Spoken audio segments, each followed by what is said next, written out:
In C.S. Lewis' Chronicles of Narnia, one of the characters, Lucy, is asked Mr. Beaver, or I think it was Mr. Beaver, Yeah. Mrs. Beaver, I don't remember exactly, Yeah.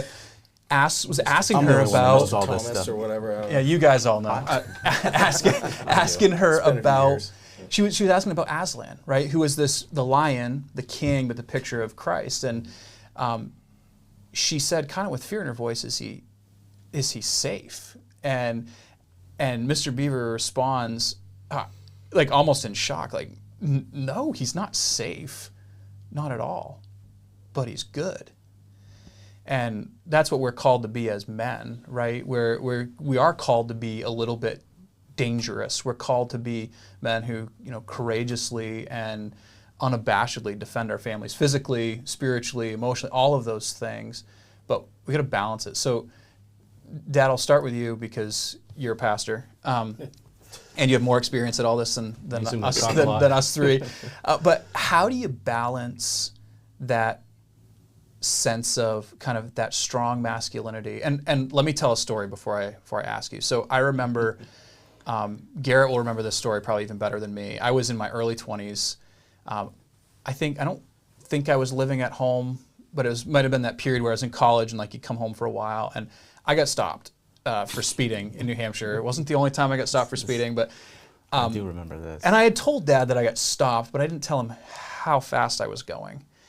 And Garrett somehow let it slip how fast I was going, and it was way too fast. And I wasn't ratting you out. I I was just making conversations, just to be fair. Yes, I know. And I don't remember exactly how fast, but I know it was fast enough that Dad, a father of 3 boys who all drove and grew up with 4 brothers himself, was a little appalled. Mm-hmm. And he took me aside and he said, listen, you're an adult and I can't tell you what to do anymore, but this is how it's going to be.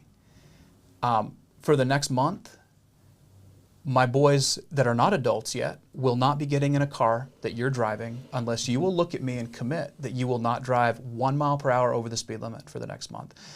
And it was, as I look back on that moment, you weren't in a place anymore to tell me what to do, and yet, and I didn't fear that you would physically do something to me, but yet I still had this fear. But I wanted and this to. strength. Well, I'm sure you wanted to. But yet I still had this fear. And I think it's a great example of what the balance of that strength of masculinity looks like, right? Where it's not this weak, it's strong. But it's also not, like, I wasn't fearing for my physical safety, but I feared, and I did it probably not perfectly, but I remember driving to Katahdin with 3 boys the next day. I remember that. And the boys can attest, 20 years you were later, ticked off. I don't think You I were was so ever upset. more mad driving up the so highway mad. going the speed limit. Yeah.